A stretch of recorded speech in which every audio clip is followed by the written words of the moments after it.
والصلاة والسلام على سائر الأنبياء والمرسلين والملائكة المقربين وعلى آله وصحبه أجمعين أما بعد. اسٹیج پر تشریف فرما روشن ضمیر علماء کرام، معزز مہمانان نظام اور برادران وطن، آج 26 جنوری 2023 ہے. ہم لوگ 74واں ریپبلک ڈے منا رہے ہیں.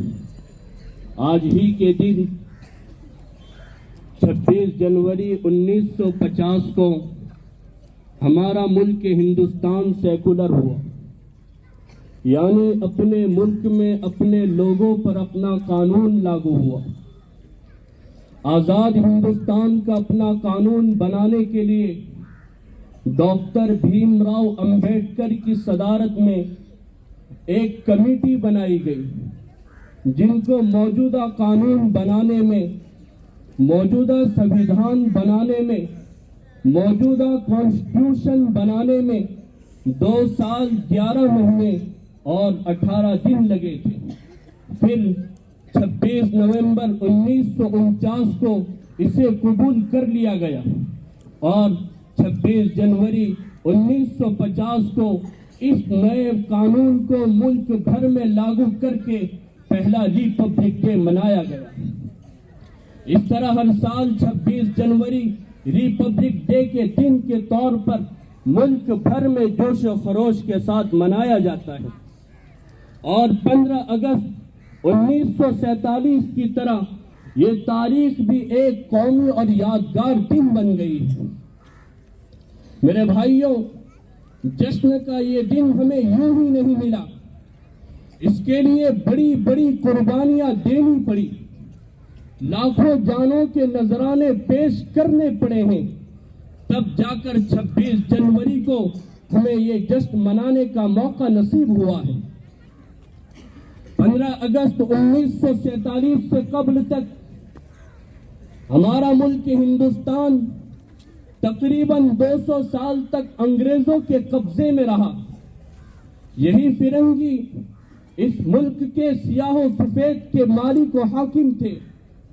ہر چیز پر ان کی ملکیت اور ان کی حکومت تھی. ہر طرف ان کے رعب و دبدبے کا طوطی بول رہا تھا، اور ہندوستان کے لوگ اپنے گردن کے اندر غلامی کا توق ڈالے ہوئے ذلت کی زندگی بسر کر رہے تھے. میرے عزیز بزرگوں، مگر ایک وقت وہ بھی آیا کہ کچھ لوگوں کے دلوں میں آزادی کا شعور پیدا ہوا اور ان کے ضمیر نے ان کو جھنجھوڑا کہ کب تک غلامی کی زندگی بسر کرو گے. ہندوستان کی آزادی کی خاطر آوازیں بلند کرو، تحریکیں چلاؤ.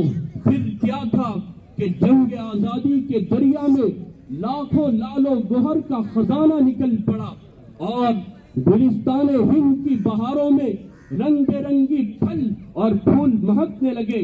میرے عزیز بزرگوں، ان مجاہدین آزادی کی لسٹ میں وہ مرد مجاہد بھی نظر آیا جس نے سب سے پہلے ہندوستان کے دارالحرب ہونے کا فتویٰ دیا تھا، جس کو لوگ شاہ عبد العزیز سے یاد کرتے ہیں. وہ ٹیپو سلطان بھی نظر آیا جس نے انگریزوں کے سامنے سر کٹانے کو سر جھکانے پر ترجیح دیتے ہوئے کہا تھا، گیدڑ کی 100 سالہ زندگی سے شیر کی 1 سال کی زندگی بہتر ہے. وہ شیخ الہند محمود الحسن دیوبندی بھی نظر آئے جن کے متعلق انگریز جرنل کہتا ہے کہ اگر ان کو جلا بھی دیا جائے تو ان کے ذرے ذرے سے انگریزوں سے دشمنی کی بو ٹپکے گی. وہ شیخ الاسلام حسین احمد منیری بھی سامنے آئے جنہوں نے کراچی کے مقدمہ عام میں کفن بردوش توپوں کو بلبل اور گولیوں کو گل سے تشبیہ دیتے ہوئے کہا تھا، لیے پھرتی ہے بلبل چونچ میں گل، لیے پھرتی ہے بلبل چونچ میں گل، شہید ناز کی تربت کہاں ہے، کھلونا سمجھ کر نہ برباد کرنا، کھلونا سمجھ کر نہ برباد کرنا، ہم بھی کسی کے بنائے ہوئے ہیں. حضرات, ان مجاہدین آزادی کی لسٹ میں وہ نیتا جی سبھاش چندر بوس بھی نظر آئے, جنہوں نے وطن کی آزادی کی خاطر اپنے تن بدن کو قربان کر دیا تھا. وہ بھگت سنگھ بھی نظر آئے, جنہوں نے انگریزوں کے سامنے سر جھکانے کے بدلے تخت دار پر لٹکنا پسند کیا تھا. وہ حسرت مہانی بھی نظر آئے, جنہوں نے جمعیت کے اسٹیج سے مکمل آزادی کا اعلان کر دیا تھا. وہ عبدالباری فرنگی محلی بھی نظر آئے, جنہوں نے موہن داس کرم چند گاندھی کو مہاتما کا خطاب دلوایا. وہ محمد علی جوہر بھی نظر آئے, جنہوں نے انگریزی حکومت کے سامنے آزادی کا پروانہ مانگتے ہوئے کہا کہ مجھے آزادی دے دو, ورنہ مجھے اپنی قبر کے لیے 2 گز زمین دینی ہوگی. میں ایسے غلام ملک میں واپس جانا پسند نہیں کرتا.